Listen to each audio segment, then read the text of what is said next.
Good evening and welcome to another edition of Kim's Corner. I'm Kim Brown, your host, and today I have with me Miss Willie Mae Veasy and her husband Danny Veasy. Yes. And you are the owners of Covenant Business Concepts. You're the CEO. He's the CIO. So tell us a little bit about your business and what you do. Sure. Kim, thank you so much for having us on your show. Covenant Business Concepts is a consulting firm. We specialize in professional development and leadership training. And so essentially what we do is we go into our clients, whether they're corporate, America, or individuals, and we identify what their highest business goals are. And then we create either a performance development plan for them to achieve that, or we do change management with them, or come up with some innovative solution for them. Some of our clients include Ernst & Young.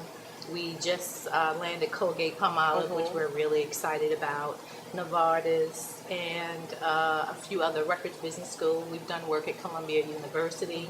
And so all specialty projects around initiatives that they either have going on in the community, we'll design a solution for them. And it's been going really well since 2005. I was going to ask you, how long have you been in business? Since 2005. We've been doing what we're doing for 20 years or so. So you worked for another company before, corporate. Right, Yes. right. Well, we worked at Ernst & Young for 22. My husband was there for 21 years. I was there 22 years. Okay, so is that how you met? Yes. See, now I'm going into Yeah, that. yeah. It was actually a merger. He was on the Ernst & Winnie side. And she was on the Arthur Young side. Right. Okay. And he was one of the few black men they had up in there. No, Yeah, I'm joking. I'm joking. well, And you as know, you can imagine, in corporate. let's be honest with it. Yeah, let's be honest. Yeah. So he was running an office, and I was really focused on climbing the career ladder. And that's another thing I was getting ready to ask you. Sure. Being a black female, how hard was it in that to move up? Oh. You know that they said that glass ceiling. Right. How hard was it moving up? You know, I had a lot of opportunities. What I enjoyed about corporate America is that they only cared about how good you were. And there was a lot of challenges there. But what did start to wear on me is that I would be a lot of times the only black woman or the only woman when we first started out in the business in the area of my expertise. And you get tired of that. You get tired of being the only woman or the only black woman in a particular area. The same question with you. How was it with you? Because I know there's more men in that area anyway. Yeah. We know that. But how was it for you moving up the corporate It's a ladder? very similar journey. When we first started, I was one of the few African American men, working in the environment that we worked in. And I think we found not much shortage in the opportunity, but there were certainly inequities in the pay scale and things of that nature. But if we delivered, we were awarded more opportunities. So it was good. I think we were a lot more blessed than a lot of other people. We had mentors and people to develop us. And then once lifestyle balance came in, a lot of opportunities opened up and changed. And organizations all over became more focused in making sure that everybody was empowered and engaged. So it's a different workplace now than it was when we first started out. So what made you start your own business? Or is that a dumb question? No, Not at all. not at all. What made you start your own business? My husband and I, we felt like we were really blessed that God had given us a lot of opportunities, and we initially started Covenant Business Concepts to go out and help people who had either lost their careers or disenfranchised, to help them get back in the workplace. So initially, when we started it, we went into like homeless shelters, drug rehabilitation shelters to help them understand how to do interviewing skills, how to dress for interviews, and it slowly took off. And then in 2009, I left. Yeah, and we found when we first started the business, we found that there were a lot of people coming into the workplace that looked like us that were ill prepared, and we, felt really driven to make sure that they were able to perform and compete in the environment as we were. So we, like she said, we did a lot of work, and we did some work for Good News Home for Girls, some job readiness and professional development skills. And we found that one of the things that we struggled with when we were in corporate was just seeing people like ourselves that just were not prepared, did not know how to cope. They might have had technical skills, but in some cases they didn't have the coping skills, they didn't have the social and political skills. And we wanted to make sure that, people didn't struggle the way we saw other people struggle, and in some cases we struggled ourselves. Okay, so I know that you do something with Rutgers University, Yes. Rutgers Future Scholars. How did you go into that business from your business? Well, it was word of mouth through our business, and one of our clients happens to be Ernst and Young now. Okay. And so they had And that's an that's one of initiative. your clients, and you used to work for them. Exactly, Absolutely. exactly. And I don't think in a real way that we would be able to have our business if we weren't held to a standard of excellence in corporate America. You too. You know, like you learn things no matter how hard it was and challenging it was. And it's very challenging still. Right. That set you apart. It helped you understand what having a standard of excellence will do for you in the business world. And so Ernst Young actually hires us to go in and do this program called Owning Your Brilliance for Rutgers Future Scholars program. So they have 300 high school students that they stay with from the 9th grade until the student gets into college. So if they stay in this program, they get a full scholarship to And Rutgers, most of them are at-risk students from urban areas. Camden, you know, Throughout throughout. the state of Right, New Jersey. right. Yes. So Camden, Newark, Right, Yes. Patterson, New Brunswick. And so we get 25 students each year. I think this is our 5th year. And we get the students that they either don't know what major they want or they don't know what career they want to launch. They're the students that say, when you ask them, what do you want to be? They're like, I don't know. Yeah. So how do you go about recruiting the students for this program? They pick them. They do the whole administrative. Who does, end, Rutgers? Rutgers Future Okay. Scholars team. And then they send us a list of their interests. And then what we do is we line up entrepreneurs based on what they're interested in doing. So this year we have students that want to really meet people in engineering, in the medical field, in the media and entertainment field. So we reach out, we get a group of professionals that make time for them for a week, and then each day is dedicated to a particular business discipline. So for example, Wednesday is leading with integrity.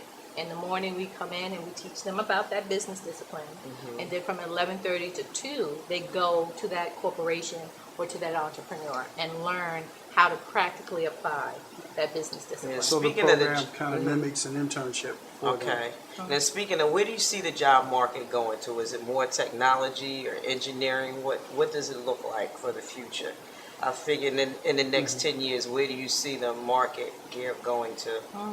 From a career standpoint, if you look at the trends, definitely IT will always be in the top 3 tiers. But there's a pickup right now around social, environmental businesses, and certainly becoming an entrepreneur has become a huge push. So a lot of the younger generation, millennials, I have students we also do the Rutgers Business School. They already have their business. I have like 20-year-olds, teenagers that Yeah, have because been I noticed running- that they're doing programs. They have a lot of programs where they're starting young. People want to be entrepreneurs now. The job market isn't, the same anymore. I know when my parents and my grandparents grew up, everybody worked and the industry was different.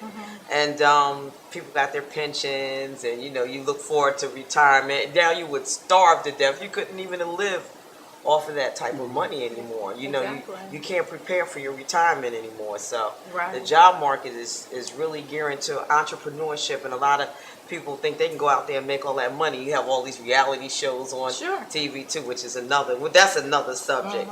So But even getting the job, landing the job has really changed in terms of having to go online and post for the job. And so the thing that we teach, especially in Rutgers Business School, is not to believe that that's all you need to do, but that you need to network and get out there and build relationships so that you're not just getting a job, but you're launching a career. yeah, because the interview process is different now. Exactly. So they talk about the need to multi-thread your way in and out of an organization.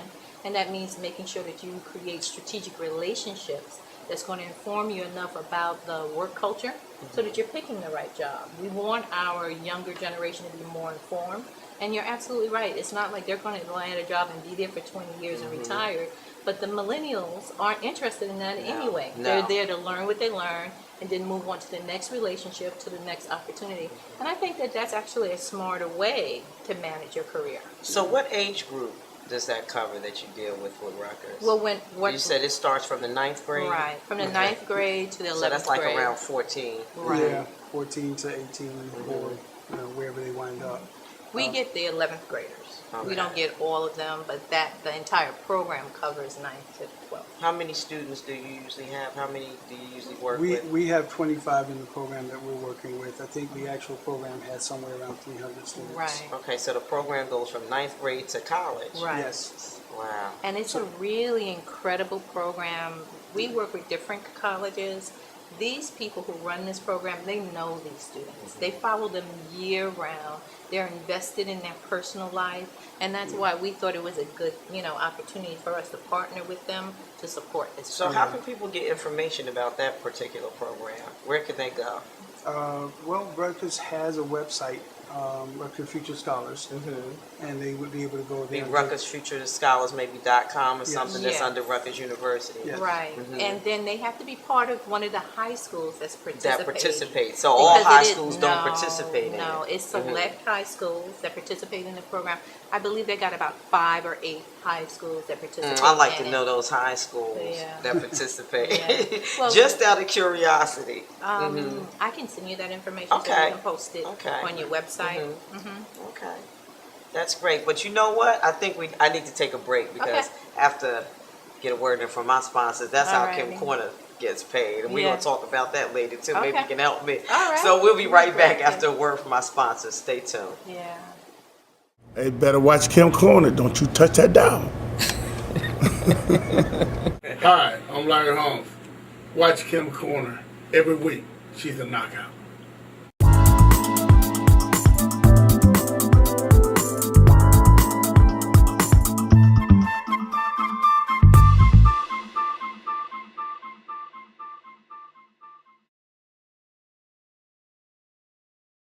And welcome back, and I'm here with Mrs. Willie Mae Veasy and Danny Veasy, and they are the owners of Covenant Business Concepts, and we were talking about Rutgers, the Future Scholars programs, but you also do something called Owning Your Brilliance. Right. Could you tell us a little bit about that program and what it entails? Okay. So Owning Your Brilliance is a program that we actually created around 2009. I had a person that pointed out the importance of somebody taking ownership of their career and not abdicating it to their manager to decide how should I get promoted, how should I advance. And so we designed the program to really teach people how you proactively launch a dynamic career and stay engaged in it. So there's 9 tenets involved in Owning Your Brilliance. And that's exactly what the Rutgers Future Scholars students go through for that week. Okay, so so ones from Rutgers Future Scholars go through this Owning Your Brilliance program too. In which they really learn how to become an entrepreneur. So one of the tenets, for example, is making effective business decisions. How do you make an effective business decision? Financial literacy is one of the tenets. And so each day is committed to that particular business discipline and understanding why that's important. But the bottom line is understanding aspects of empowerment. How do you go about empowering yourself to succeed and then staying the course, being resilient in your choices? Yeah, because a lot of people, businesses, you need money. Does it help with the financial aspect? Because a lot of people think when they open a business, they don't think about the financial drain that is going to cost and that strain. And a lot of times, most businesses, they say, fail in the first, 1 to 3 years? Yes. Is it partially due to they didn't When you plan? look at the top 5 reasons businesses fail, 3 of the 5 have financial aspects to it. It's poor financial management overall and not really being prepared. People have to understand that when you start a business, essentially what you're doing is you're creating a separate entity.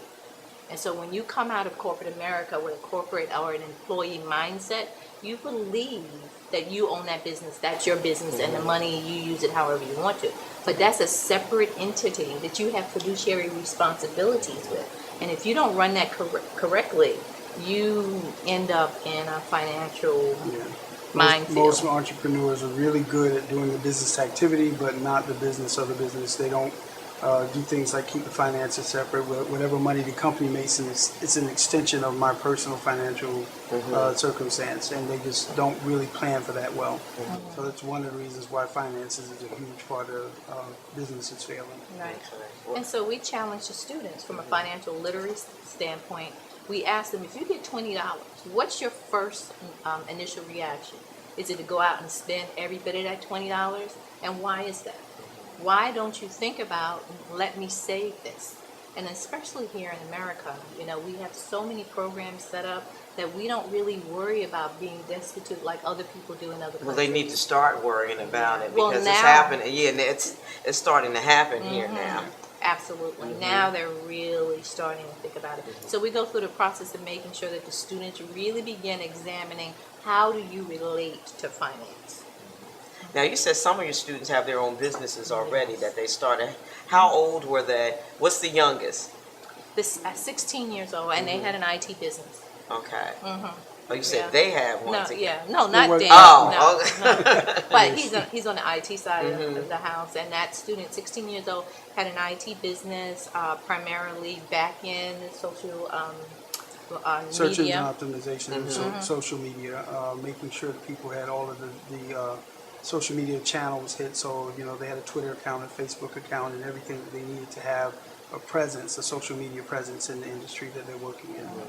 And the interesting thing about the millennials in business, they're different from the baby boomers because they really believe in sharing and collaboration.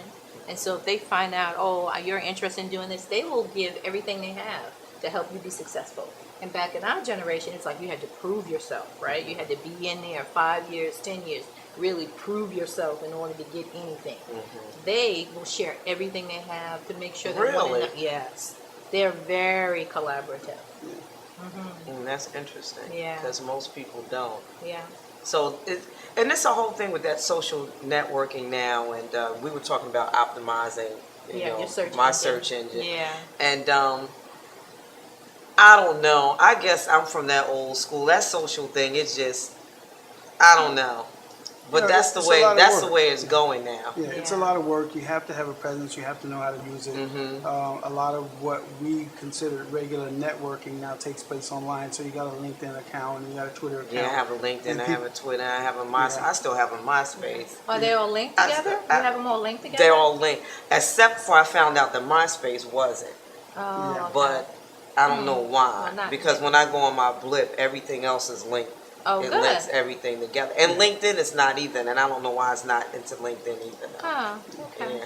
Yeah, but you're in an excellent position to help young millennial entrepreneurs.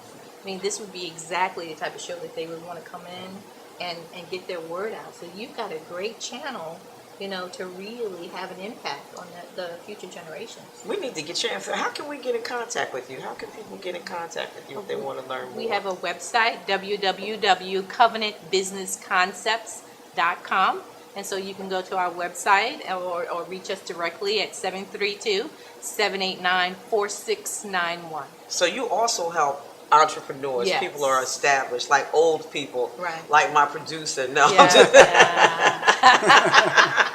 Right. We just recently we're at University Hospital. They're not our clients yet. We're hoping that We're they'll working be on it. soon. well, now that's Rutgers now. No, they're not. They did not. Go That's with right. The Rutgers. hospital part isn't. Right. Right. That's right. I forgot the hospital part. Right. They And so in February, Black History Month, they had us come in and talk about entrepreneurial business. And so there's a lot of organizations that even are encouraging their employees to become entrepreneurs so that they have multiple means of income. Yeah, because I think the hardest thing is getting that money, and people are afraid. Yeah. And they talk about credit, and how much does your personal credit affect the business credit? Right. It has a huge Yeah. impact. I mean, you know, companies want to know that they can rely on you from the time you sign the contract to the time the contract ends. You know, if you have a Yeah, loan, but if you're not making no money, you can't pay them back. right. Exactly. And so the first thing they But look you at, got to have capacity to be able to do the business. right, and the first thing they look at is your personal credit. Because if you don't have a book of business in place where you're demonstrating that you have X number of dollars in working capital, they want to know, well, how are you personally with your funds before we do business? Oh, yeah, You know, it's really a lot of companies challenging. are paying on 60 to 90 days. So can you complete the work before you get a check from me? Especially if you do business with the city or the government. Well, it doesn't matter anyway, because if you do business with the city, it's going to take them a year, 2 years anyway to get you some money to even do anything with them. So I wouldn't advise people doing business with the city, but I mean.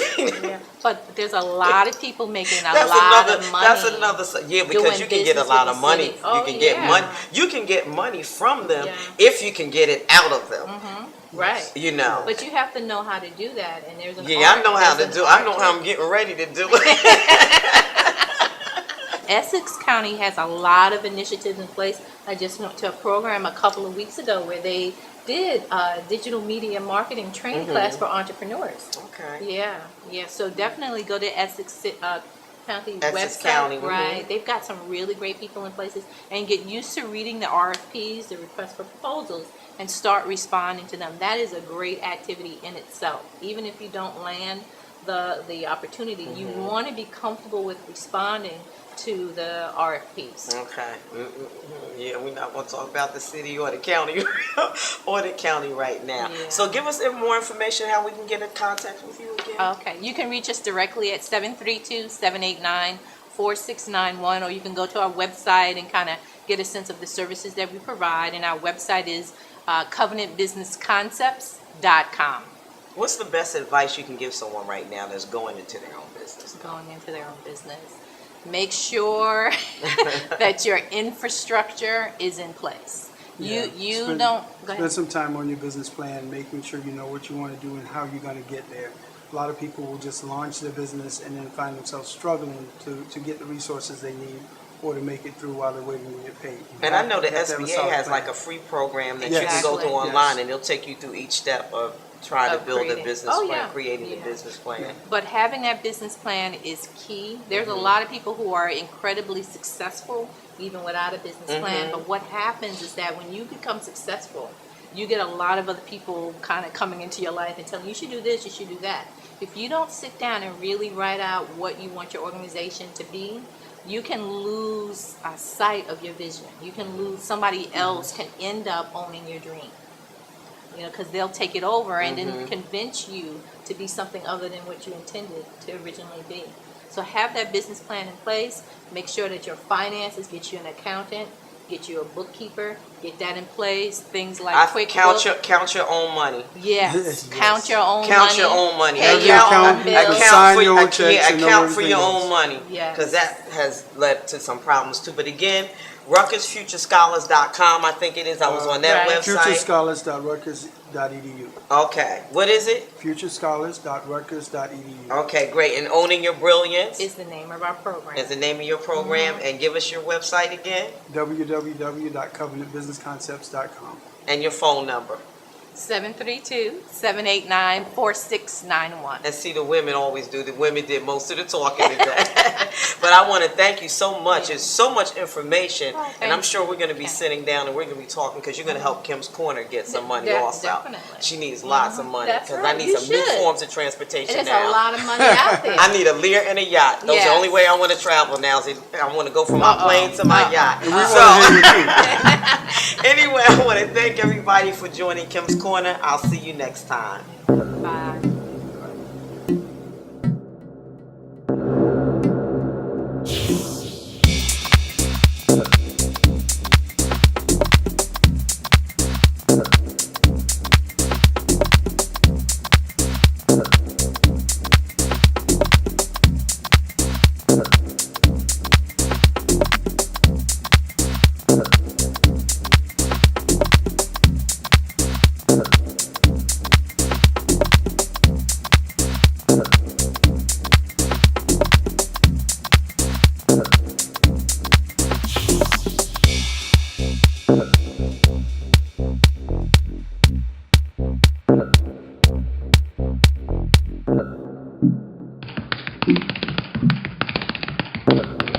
Fabulous.